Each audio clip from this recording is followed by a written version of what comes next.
Okay.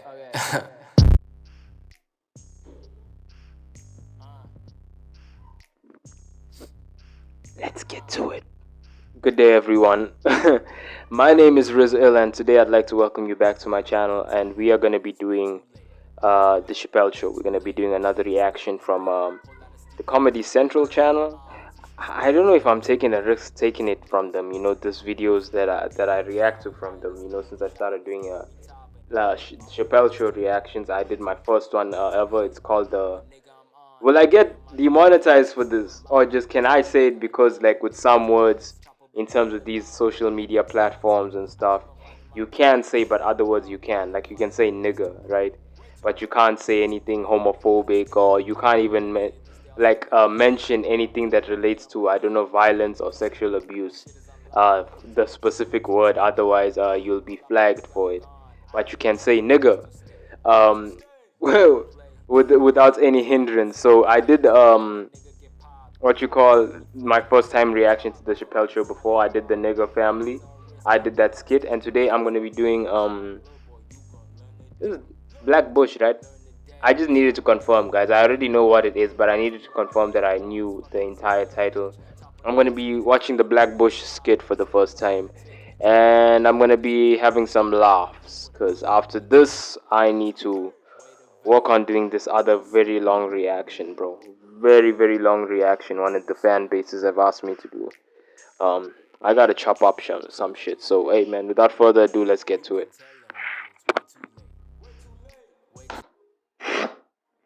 Ladies and gentlemen, I bring to you now Black Bush.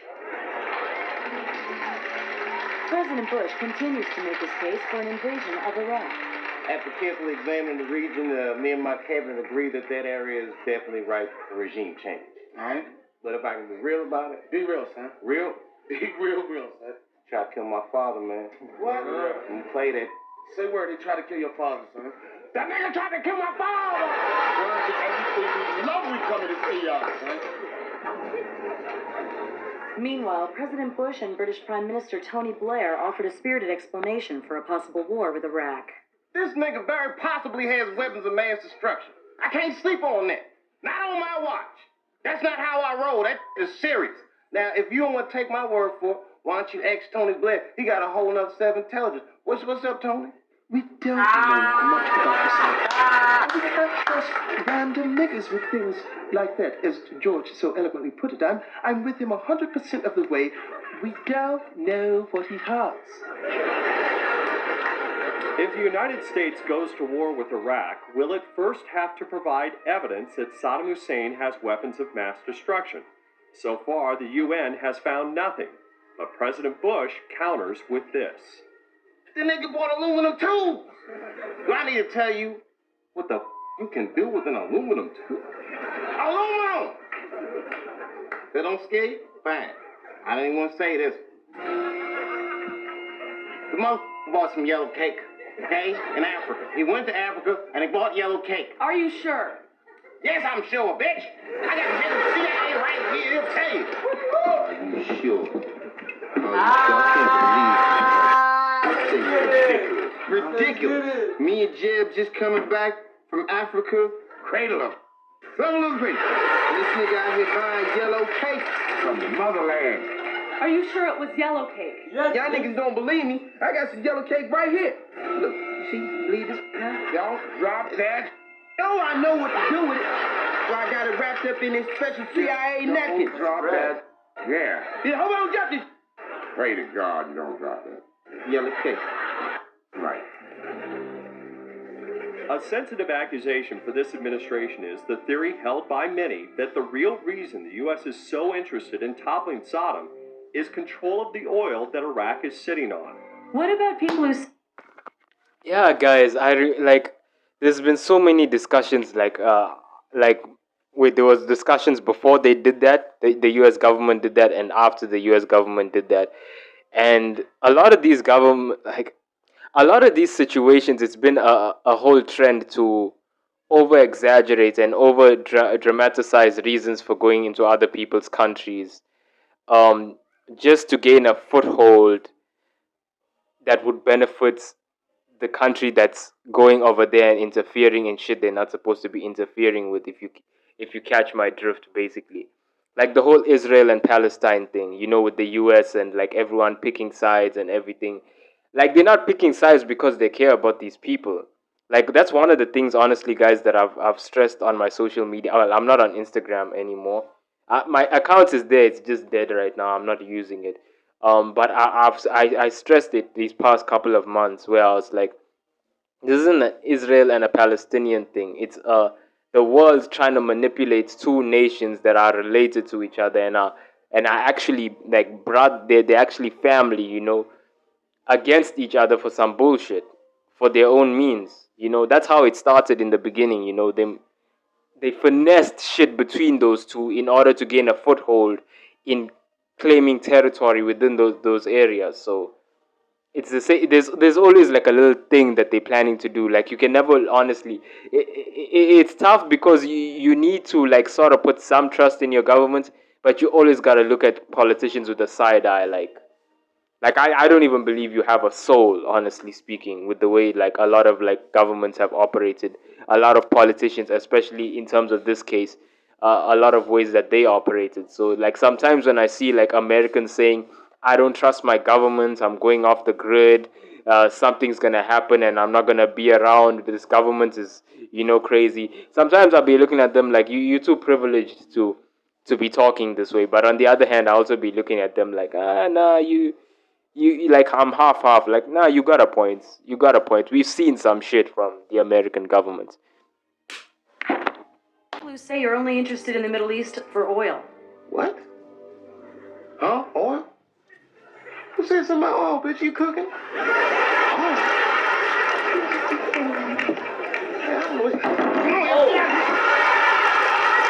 President Bush met with UN Secretary General Kofi Annan and made it clear the U.S. will act even if the UN is reluctant.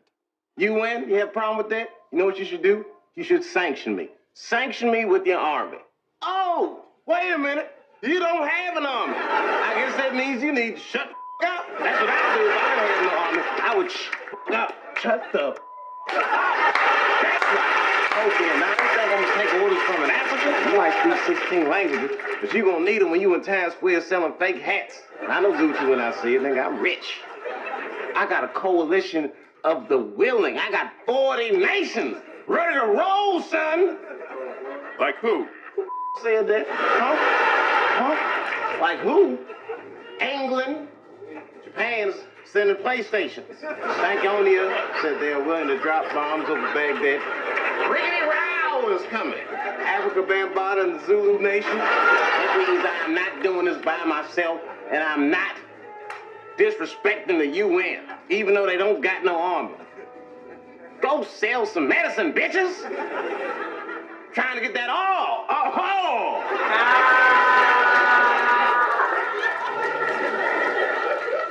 The U.S. fired the opening salvo in the war on Iraq with at least 40 Tomahawk cruise missiles and precision-guided bombs, centering on Baghdad. Good evening. Tonight, President George Bush is on board the aircraft carrier USS Abraham Lincoln off the California coast. It will be the site of what is essentially his victory speech in the war against Iraq. What did I say? I'm not gloating, but what did I say? Did I not say that we would win it? We rocked them bambas. We rocked them. Nigga, you see me coming on that plane?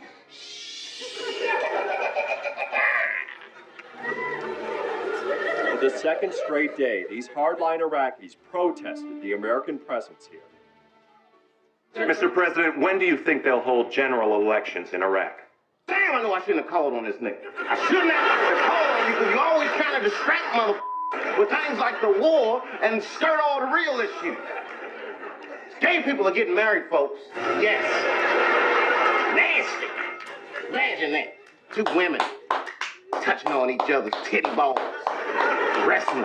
I did. Gently stroking those nipples till they get just so stiff and erect. Blowing on.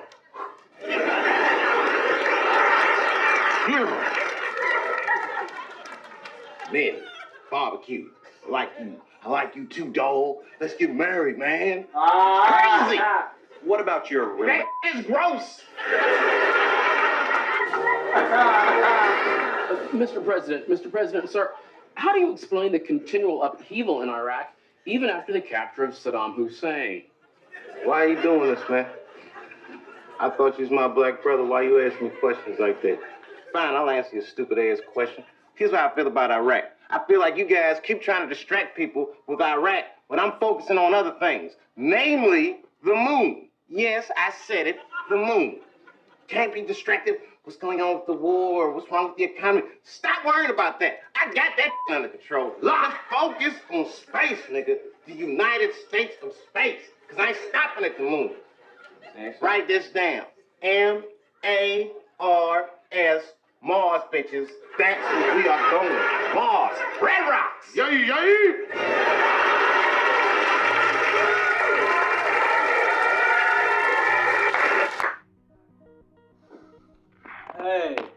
Hey, man. Hey, man. I like the satire, the satirical twist that they put on it. In terms of that whole like thing where he did that switch with the gay marriage and stuff, you ever see like those things like on the internet where it's like The Simpsons predicted this would happen in the future or that would happen in the future, and then like you see a Simpson episode predicting exactly like that moment, and then now it's happening in like real life, and everyone is like bugging out like The Simpsons knew this, the creators and the writers of The Simpsons knew this was gonna happen. This is some Illuminati shit, blah blah blah. It's like, honestly, when I saw him like doing that whole like gay thing or whatever, like bringing that up, honestly, it's almost like a prediction of what's happening now in America, honestly speaking, guys. Because like honestly, like please leave your comments below and like share your opinions on this. But you ever feel like every time you see something in terms of like American news, it's always some social issues shit of like what you call like gay marriage, I don't know, gays did this, gays fight against this, then there's Antifa, then there's all these different like things and like movements that like keep happening. And like every time you see like news from America, it's always focusing and everyone is sort of like butting heads and arguing pertaining to that stuff. But then you'll see like people are dying in like Palestine, you know, there's the Ukraine and Russia war. I don't think people are paying enough attention to that, honestly speaking, because even though America is sending like a bunch of money to Ukraine and stuff, and a lot of like American citizens are complaining about it, it's like all people are doing is complaining. It's like, honestly guys, me, I'm speaking from the outside, you can tell me your honest opinion, but it feels like Americans, like as a society, like you guys are more focused on like dealing with like gay issues and like all like I don't know, LGBT and all that and all these things, instead of worrying about the things that your government is getting up to on the outside and actually doing something about that. Because almost every single like big thing that I've seen that's been highlighted, not been passed, but like big law or whatever that's been highlighted, is pertaining mostly to social issues and things that are happening like within, that are sort of like, I'm not belittling it, but those issues are sort of small comparing to like what's happening on the outside, like in terms of like the larger spectrum of things, right? Because like you saw like when English, when I don't know whether it's like an English news channel and even like an American news channel questioned our presidents. Like I'm from Kenya, guys, and they questioned our presidents on like I don't know, homosexual rights or accepting homosexuality. Why won't you guys accept homosexuality like publicly or broadly in like, but and honestly in terms of Africa, guys, we are one of the ones who have least like the least problems with homosexuals, guys. Honestly, you don't hear about Kenyans killing homosexuals left and right, guys. We don't really have a problem with that. Sure, culturally a lot of us think it's weird and we don't really fuck with that shit, you know what I'm saying, but we don't really have a problem. But point is, when our president was asked and like sort of like they tried to guilt him and they tried to like badger him and push him on like I don't know, like homosexual issues, and why won't you do this, why won't you say this about homosexuality, why won't you pay attention and love homosexuality and LGBTQ, all of that, our president literally told them that is such a small issue and we don't have time for that issue right now. I'm doing my own quote, like that is not we have bigger problems outside over here in terms of Kenya and all these other countries. We have way bigger problems than dealing with this, I don't know, homosexual, I don't know, whatever, all these different like social issues that honestly you sort of look at America and be like, man, we want to sort of like come and like experience what you're experiencing, because you guys must be hella comfortable. You guys must be very comfortable to be worrying about that shit and to be actually putting effort into dealing with shit like that when you've got larger problems, honestly speaking. You know, it's just a thought. But I liked how he did that, you know, because it feels like, you know, like the government could have orchestrated, you know what, let's distract them with this, let's distract them with, I don't know, doing this and that for maybe the LGBTQ community, which is some of the shit that they did was right, honestly. These people need help because it's none of any of our business what homosexuals or whatever do in the privacy of their own lives in their own homes and stuff. But it feels like maybe the government like said, let's do 1, 2, 3 for them, and then distract everyone with arguing amongst themselves so we can go do some other shit. You know? Let's provide, I don't know, free healthcare, what I've seen lately, free healthcare to illegal immigrants at the cost of taxpayers' money, like within the US taxpayers, citizens. Let's focus on making citizens pay for illegal immigrants to get healthcare while we go do some other shit. I don't know, it's just a random thought, guys. Anyways, like, comment, subscribe, hit the post notifications. I love this reaction. I loved everything about it. And please discuss if you feel like it. Have a good day. You can tell them all it's way too late. Way too late. Way too late. I'm killing them raw. If I'm a Christian, then why can't I have my DR? Barrel got hit with the saw. All not for war, but now they wanna be all for 'em and all of their whims. Stacking the wins that I'm never gonna miss in a law.